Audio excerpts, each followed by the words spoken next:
Resposta Católica de hoje, nós gostaríamos de responder à pergunta do Eduardo, que gostaria de saber como é que uma pessoa pode se livrar do vício da masturbação. Pois bem, a pergunta ela é cabível, no entanto é complexa. Em primeiro lugar, é necessário dizer bem claro que em todas as circunstâncias, a masturbação é sempre considerada um pecado. E esse é o ensinamento da Igreja ao longo dos séculos. O Catecismo da Igreja Católica atesta isso de forma inequívoca no número 2352, onde coloca a masturbação como um pecado grave. Bom, isto é o princípio geral.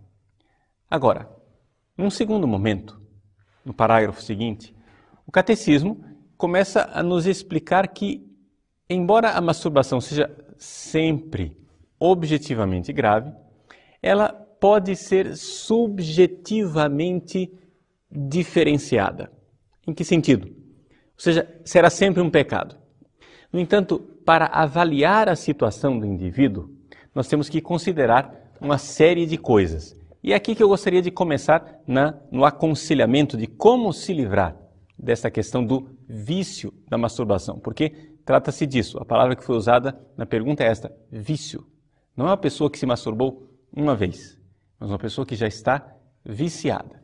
O Catecismo diz assim: para formar um justo juízo sobre a responsabilidade moral dos sujeitos e orientar a ação pastoral, dever-se-á levar em conta, número 1, eis aí a primeira coisa a ser enfrentada, a imaturidade afetiva. Ou seja, a masturbação ela é um sintoma. Não é? Quando a gente quer combater uma doença, nós temos que considerar que, na verdade, o sintoma ele deve ser combatido na sua raiz. Ou seja, o que o Catecismo está dizendo é que para as pessoas diferentes, a masturbação significa coisas diferentes. Quando a masturbação é uma expressão da imaturidade afetiva, o que é que deve ser combatida? A imaturidade. Ou seja, essa pessoa precisa entrar no mundo adulto. E isso é bastante frequente, que as pessoas vivam essa realidade da masturbação como uma espécie de refúgio infantil, em que o mundo é cruel, o mundo é difícil, o mundo exige uma cruz, o mundo exige uma renúncia e, de repente, parece que existe essa oportunidade de um retorno a um útero, a um momento de imersão num prazer, uma tentativa de fuga da realidade. Por isso, a masturbação é sempre aquilo que é todo pecado. É uma promessa de uma felicidade que não se realiza. A masturbação deve ser, em primeiro lugar, desmascarada assim. Veja, nós precisamos nos lembrar que o principal órgão sexual que nós temos é o cérebro.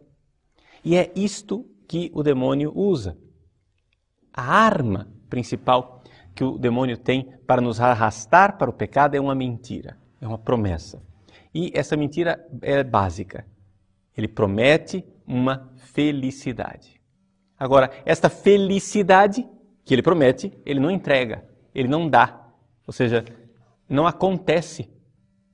É importante nós nos darmos conta desta mentira básica para desmascará-la, para fazer com que a pessoa volte, crave os seus pés no chão da realidade. Vejam então que o Catecismo nos coloca diante disto, uma imaturidade afetiva, uma vontade de voltar para a infância. Parece estranho, mas aqui se encontra muitas vezes a chave para a luta contra a masturbação em muitas pessoas. Depois ele fala a força dos hábitos contraídos. Uma pessoa se masturba há tanto tempo e vai perdendo a liberdade. Mas exatamente isto pode ser também um trampolim para sair da masturbação. Ou seja, quando a pessoa se dá conta, eu me tornei escravo. Eu quero sair disso, eu quero me libertar, eu quero ser livre. Porque é interessante, o pecado, ele sempre acorrenta. O pecado sempre nos torna escravos. E Cristo, Cristo veio para nos libertar, para nos dar esta liberdade. E como é que eu me livro? Como é que eu recebo esta verdadeira libertação? Assumindo a cruz de Cristo. É a cruz de Cristo a única que é capaz de nos libertar dessas escravidões. Por uma razão muito simples. Nós somos impotentes diante do mal. Santo Agostinho já tinha notado isto na sua própria vida. Ou seja, o homem não tem força, não tem poder, não tem capacidade para vencer o pecado. Havia um monge, Pelágio, que dizia, não, eu sou capaz de vencer o mal. Cristo só deu o exemplo, basta uma conscientização e eu já sou capaz de vencê-lo. Pois bem, a igreja sempre rejeitou o pelagianismo, sempre rejeitou esta pretensão de que nós sejamos capazes de vencer a maldade com nossas próprias forças. Cristo nos liberta. Então, peça. Eis aí um segundo momento muito importante para a libertação do vício da masturbação. O primeiro, a maturidade de cravar os pés no chão. É uma promessa falsa. De felicidade falsa. Segundo, eu sou, porém, impotente diante desta mentira. Mas Cristo me liberta, então peça. Isso é bem concreto e real. Peça o dom da castidade. Se você pedir, suplicar, você receberá. Mas é necessário pedir. E é necessário pedir com sinceridade. Pedir com força, pedir como quem acredita realmente. Aqui que está a grande realidade do pecado. O pecado, ele sempre, de alguma forma, nos acorrenta e Cristo sempre nos liberta. Terceira coisa que o catecismo nos recorda.